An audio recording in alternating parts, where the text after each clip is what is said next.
Les Cambodgiens ne connaissent pas le Christ. Ils ont vaguement entendu parler de Jésus ou de la croix, mais guère plus. Être cambodgien, c'est être bouddhiste. En effet, le bouddhisme fait partie intégrante de l'identité nationale.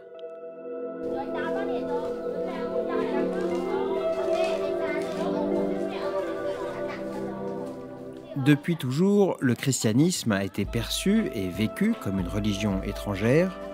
Alors l'Église du Cambodge s'efforce aujourd'hui d'adapter sa pastorale à la culture khmer.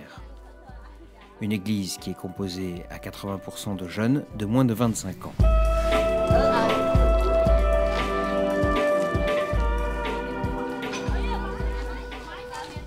Le père François Emmetsdal est un prêtre des missions étrangères de Paris, envoyé au Cambodge il y a 7 ans. Il est aujourd'hui curé de Kampong Cham et des villes de Punt May et Rolik.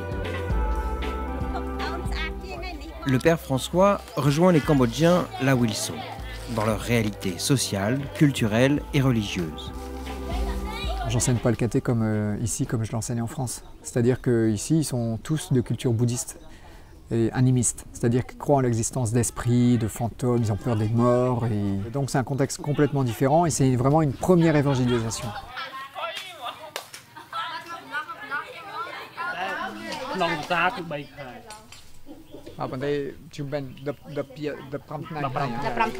Il y a 15 jours, c'est la fête des morts. Donc les morts sont venus pour recevoir les offrandes des gens, de leur famille. Notamment, ils donnaient du riz, donnaient des repas, etc. pour que les morts se rassasient, au moins une fois par an. Et là, maintenant, ils font les petits bateaux là pour que les morts retournent chez eux. Et là, ils donnent un sens plus chrétien, c'est-à-dire qu'ils prient pour les morts. Donc il y en a 5, un par groupe de jeunes. Avec des noms, là c'est celui de l'amour, parce qu'il y a une forme de cœur. Cette préparation à la fête des morts reflète la relation aux défunts. À charge pour les pères missionnaires d'annoncer Jésus-Christ sur ses coutumes. Le passage du bouddhisme au christianisme est une véritable révolution spirituelle.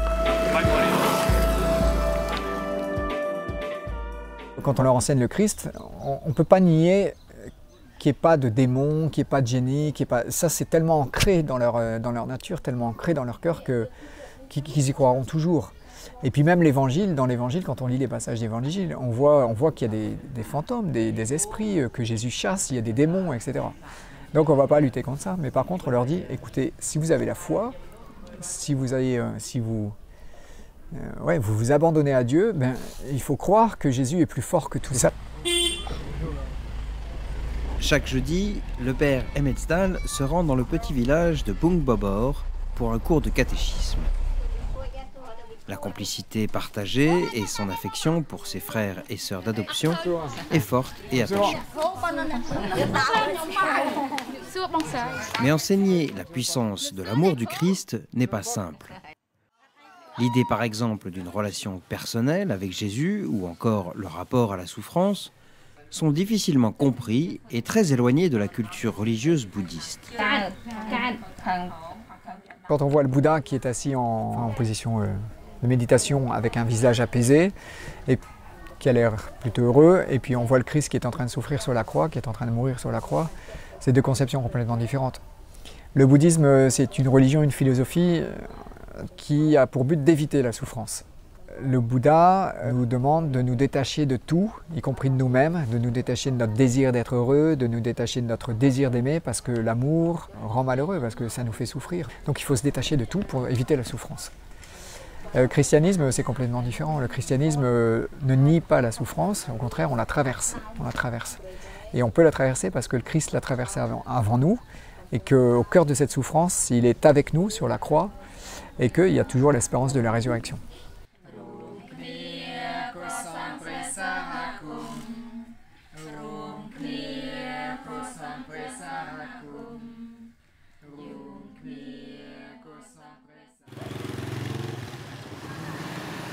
À quelques pas de la paroisse, le père François a mis en place un programme de soins et d'activités pour les enfants des rues de Kampong Cham.